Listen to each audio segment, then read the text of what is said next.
Hello friend, good morning.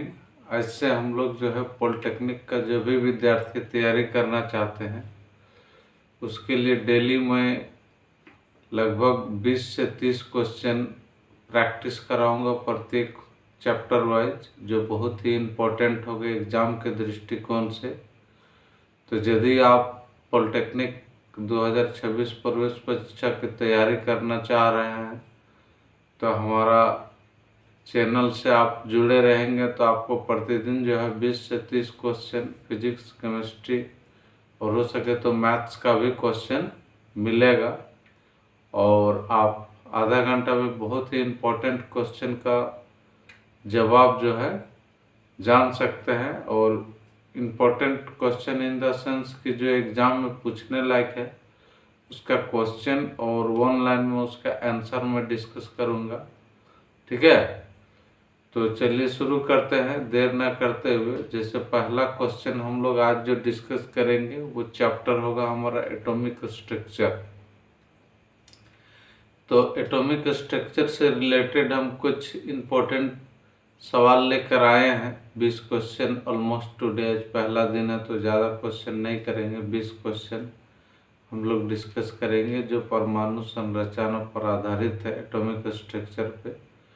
और ये question आज हम हिंदी मीडियम में बता रहे हैं, हालांकि इसको इंग्लिश में भी मैं आगे ब्रीफ कर दूंगा, लेकिन अभी फंडामेंटल में मैं हिंदी मीडियम इसलिए बता रहा हूँ क्योंकि ज़्यादातर बच्चे जो है जैक बोर्ड से होते हैं वो हिंदी मीडियम को प्रीफर करते हैं, इसलिए मैं अभी इसको हिंदी मीडियम में आज बता रहा हूँ।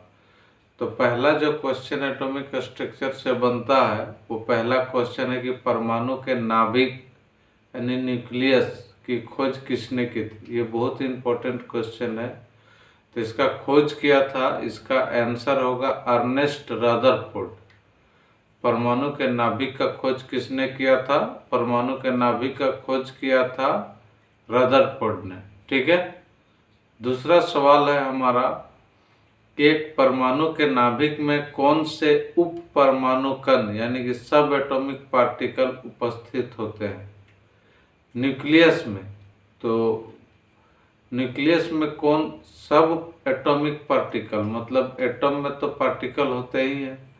कितने पार्टिकल होते हैं? ऐसे तो 3 पार्टिकल होते हैं, इलेक्ट्रॉन, प्रोटॉन, न्यूट्रॉन। लेकिन यह सवाल है आपका कि नाभिक में, न्यूक्लियस में, तो न्यूक्लियस में कौन से सब एटॉमिक पार्टिकल होते हैं? तो उस एटॉमिक पार्टिकल को हम लोग बोलते हैं प्रोटॉन एंड न्यूट्रॉन, यानी कि प्रोटॉन और न्यूट्रॉन जो मौलिक कण जिसको हम लोग बोलते हैं, ये आपका नाभिक में रहते हैं। तीसरा सवाल है हमारा कि परमाणु का द्रव्यमान मुख्य रूप से किसके कारण होता है? तो किसी भी परमाणु का जो द्रव्यमान होता है, यानी जिसको हम लोग मास नंबर बोलते हैं, वो होता है उसका नाभिक के कणों के कारण। यानी कि नाभिक में कौन अभी कण होता है? अभी हमने प्रीवियस क्वेश्चन में जिक्र किया, प्रोटॉन और न्यूट्रॉन। नेक्स्ट आगे अगर हम लोग चौथा क्वेश्चन की बात करें तो चौथा क्वेश्चन आपका हो गया कि कैथोड किरणें। कैथोड किरणें यानी कि जिसको हम लोग अंग्रेजी में कैथोड रेज भी बोलते हैं, कि कैथोड रेज की खोज का श्रेय किसे जाता है? या कैथोड रे का मतलब होता है इलेक्ट्रॉन, यानी कि दूसरे शब्दों में कहें तो इलेक्ट्रॉन की खोज किसने किया? तो कैथोड रेज खोज करने का श्रेय या इलेक्ट्रॉन की खोज करने का श्रेय किसको जाता है? तो वो है साइंटिस्ट जे थॉमसन। तो जे थॉमसन ने कैथोड रे की खोज किया और या फिर इलेक्ट्रॉन की खोज किया। अगला क्वेश्चन हमारा जो पांचवा क्वेश्चन है वो पांचवा क्वेश्चन है कि किसी तत्व के परमाणु संख्या किसके बराबर होता है, यानी कि एटॉमिक नंबर। आपके पास ऑप्शन कई रहेंगे, जैसे न्यूक्लियस में उपस्थित न्यूट्रॉन की संख्या के बराबर, न्यूक्लियस में उपस्थित प्रोटॉन की संख्या के बराबर, न्यूट्रॉन प्रोटॉन की कुल संख्या के बराबर, परमाणु भार के बराबर। इस तरह का आपका ऑप्शन दिया रहेगा। तो इसका राइट आंसर होगा कि न्यूक्लियस यानी कि नाभिक में जब भी हम लोग बोले सब एटॉमिक पार्टिकल प्रोटॉन के बारे में, तो वह प्रोटॉन की संख्या के बराबर होता है। यानी कि किसी भी तत्व का जो परमाणु संख्या होता है वो किसके बराबर होता है? नाभिक में उपस्थित प्रोटॉन की संख्या के बराबर या उस परमाणु का इलेक्ट्रॉन की संख्या के बराबर होता है। अगला क्वेश्चन जो हमारा बनता है वो बनता है न्यूट्रॉन। न्यूट्रॉन जो एक विद्युत उदासीन कण है, यानी कि चार्जलेस पार्टिकल जिसको हम लोग बोलते हैं, उसका खोज किसने की थी? तो न्यूट्रॉन का खोज जो है आपका जेम्स चैडविक ने किया था। न्यूट्रॉन का खोज किसने किया था? जेम्स चैडविक ने। अगला जो सवाल है हमारा 7वां सवाल, वो है आइसोटोप। यानी कि आइसोटोप के परमाणु कैसे होते हैं या आइसोटोप क्या है, आइसोटोप किसे कहते हैं। तो इसमें दो बातें आपको ध्यान रखना है कि आइसोटोप वैसे परमाणु होते हैं जिसमें आपके द्रव्यमान संख्या परमाणु का जो है अलग अलग होता है, लेकिन परमाणु संख्या जो है समान होता है। कि परमाणु संख्या समान परंतु द्रव्यमान संख्या जिसमें भिन्न भिन्न होता है उसी को हम लोग जो है समस्थानिक बोलते हैं, यानी कि अंग्रेजी में इसको आइसोटोप बोला जाता है। अगला सवाल हमारा जैसे हो गया कि परमाणु हाइड्रोजन में किस समस्थानिक में न्यूट्रॉन नहीं पाया जाता है। तो आपको मालूम होगा कि हाइड्रोजन का 3 ठो समस्थानिक होता है। एक होता है हाइड्रोजन, ड्यूटेरियम और एक ट्राइटियम। और हाइड्रोजन को हम लोग दूसरे शब्द में प्रोटियम भी बोलते हैं। तो प्रोटियम एक ऐसा आइसोटोप है हाइड्रोजन का जिसमें जो है न्यूट्रॉन नहीं पाया जाता। ये बहुत ही इम्पोर्टेंट सवाल है और एक्सेप्शनल सवाल है कि कोई भी एटम होता है उसका 3 फंडामेंटल पार्टिकल, सब एटॉमिक पार्टिकल होता ही है, इलेक्ट्रॉन, प्रोटॉन, न्यूट्रॉन। लेकिन प्रोटियम एक ऐसा एलिमेंट है, आइसोटोप है हाइड्रोजन का जिसमें न्यूट्रॉन जो है फंडामेंटल या सब एटॉमिक पार्टिकल नहीं पाया जाता है। अब हम लोग अगला क्वेश्चन जो हमारा होगा 9वां, वह हम लोग आइसोबार होगा। आइसोबार क्या होता है, आइसोटोप किसे कहते हैं या असंभारिक परमाणु किसे कहते हैं, ये सभी जो है बहुत ही महत्वपूर्ण क्वेश्चन होते हैं। तो जान लीजिए कि संभारिक यानी कि इंग्लिश में इसको हम लोग आइसोबार्स बोलते हैं। ये वैसे परमाणु होते हैं जिसका परमाणु द्रव्यमान समान होता है लेकिन परमाणु संख्या अलग अलग होता है। यानी कि एटॉमिक मास जिसमें इक्वल रहेगा और एटॉमिक नंबर डिफरेंट रहेगा अलग अलग, उसको हम लोग संभारिक बोलते हैं। क्लियर है? चलिए अब हम लोग बात करेंगे क्वेश्चन नंबर 10वां का। तो 10वां का कहने का मतलब है कि जब एटॉमिक स्ट्रक्चर हम लोग बनाते हैं तो वो क्वेश्चन आप सुन लीजिए पहले। मुख्य ऊर्जा स्तर या कोश, जिसको हम लोग अंग्रेजी में सेल भी बोलते हैं या हिंदी में कक्षा भी बोलते हैं, इलेक्ट्रॉन की अधिकतम संख्या कितनी होती है या उसका ज्ञात करने का सूत्र क्या होता है। यानी कि किसी कक्षा में अधिकतम इलेक्ट्रॉन की संख्या क्या होती है, तो उसको हम लोग एक सूत्र जिसको बोलते हैं 2n², जहाँ n जो है कक्षा की संख्या को रिप्रेजेंट करता है कि पहला कक्षा, दूसरा कक्षा, तीसरा कक्षा या सेल जो आप बोलिए वो होता है। यानी कि 2n², जहाँ n आपको कक्षा या सेल को रिप्रेजेंट करता है।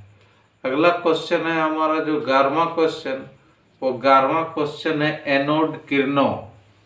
तो एनोड किरणों के बारे में आपको जानना है, जिसको एनोड रेज भी बोलते हैं।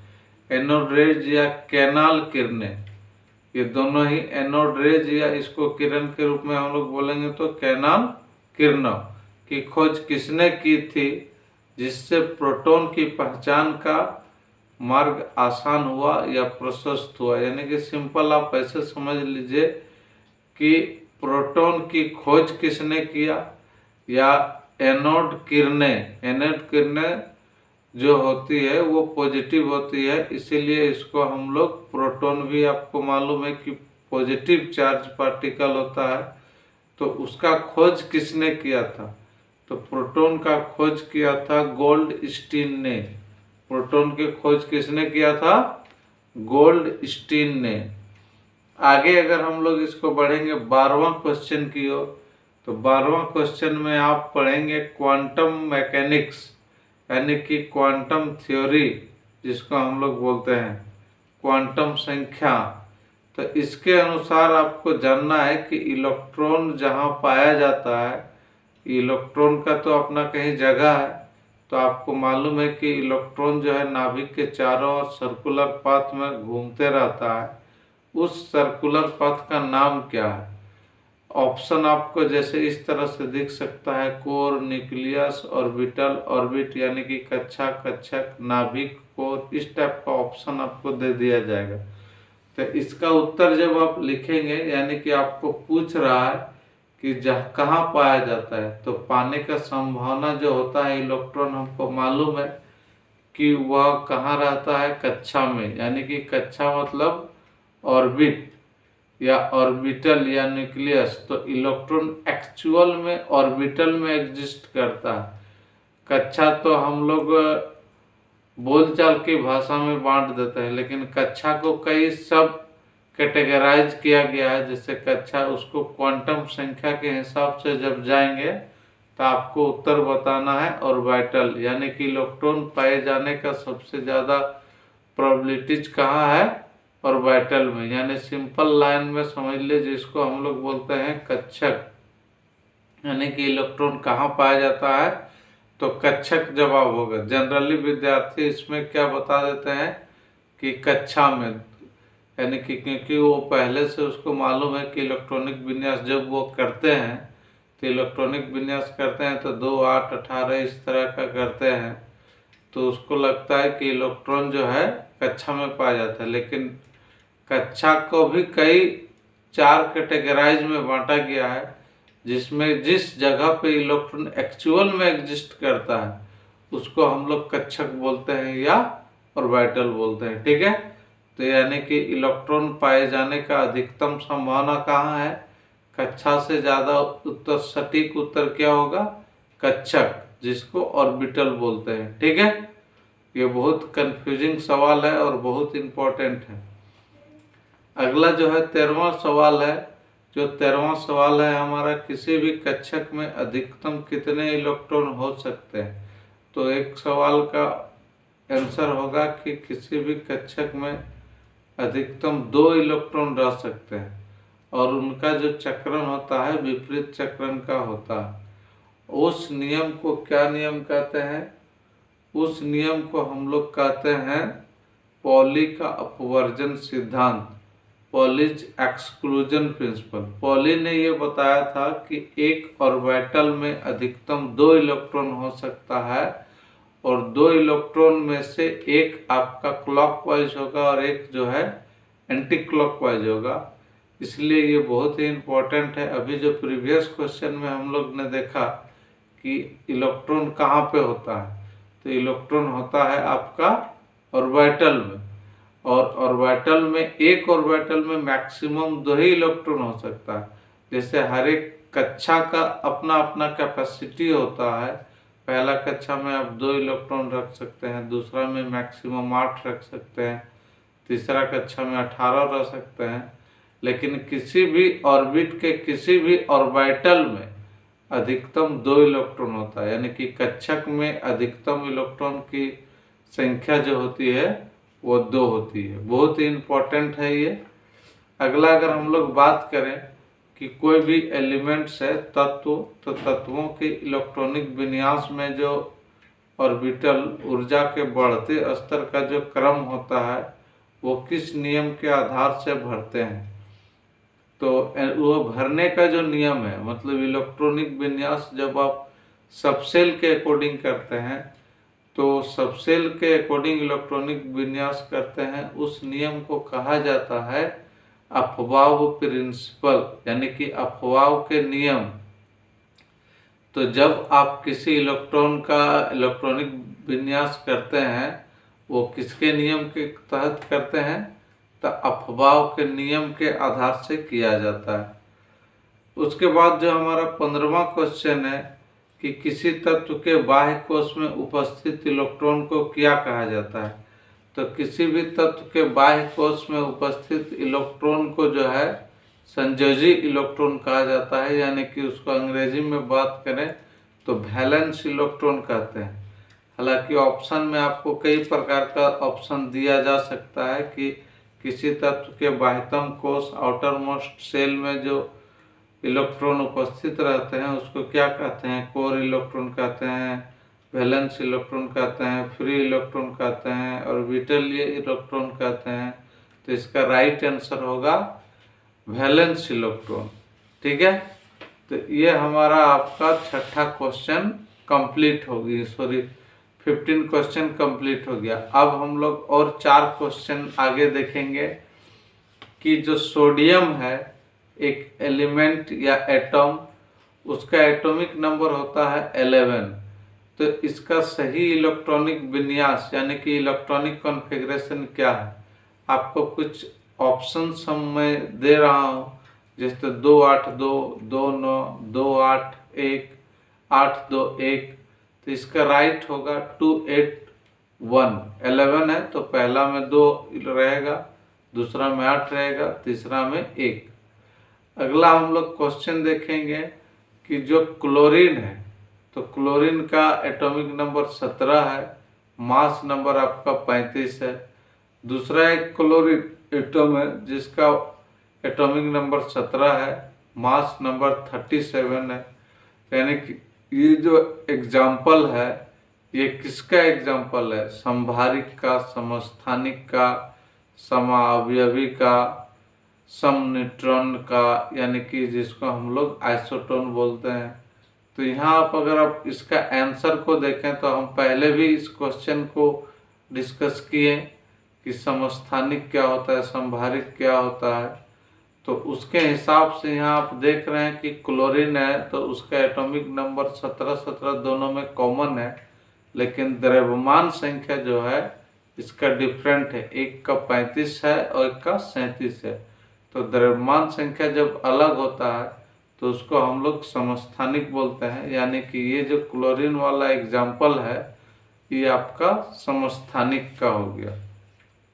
आगे हम लोग देखेंगे कि इलेक्ट्रॉन जो हम लोग ऑर्बिटल में पुट करते हैं, जिसको हम लोग अभी बताएं आपको कि एक ऑर्बिटल में अधिकतम 2 इलेक्ट्रॉन होते हैं।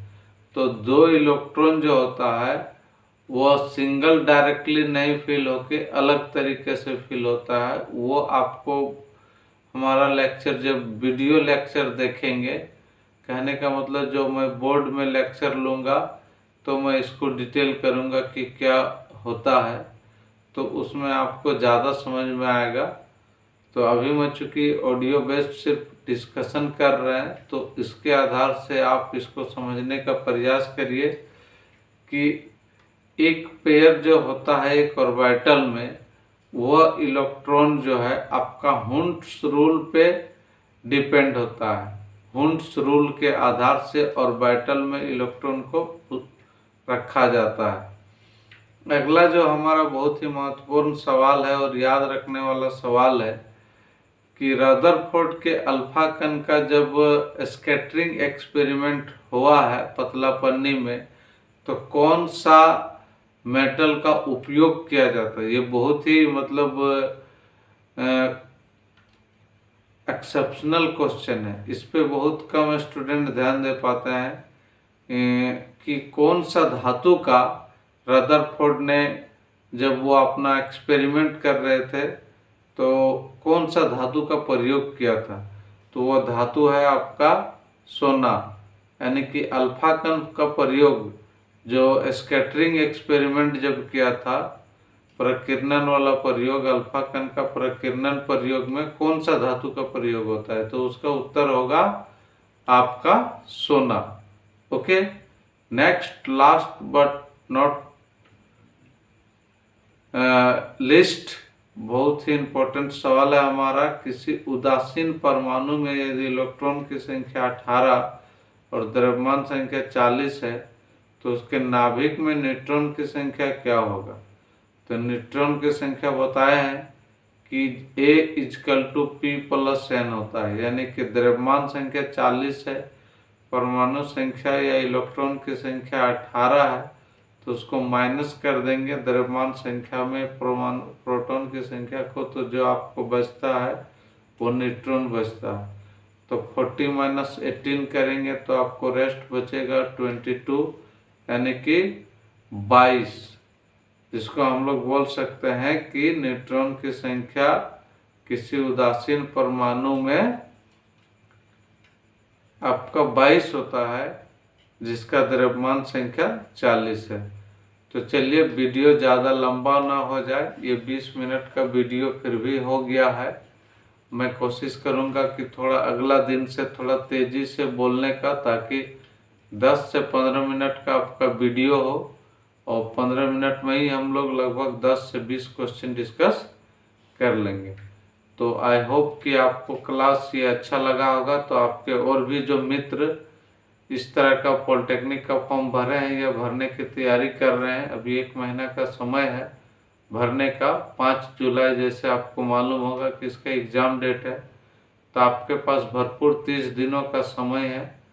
आप आसानी से अगर कंटिन्यू मेहनत करेंगे तो निश्चित रूप से आपको सफलता मिल जाएगी। ठीक है, तो फिर हम लोग मिलेंगे। जय हिंद, वंदे मातरम। और पढ़ाई आप अच्छा से करें। Thank you, thank you.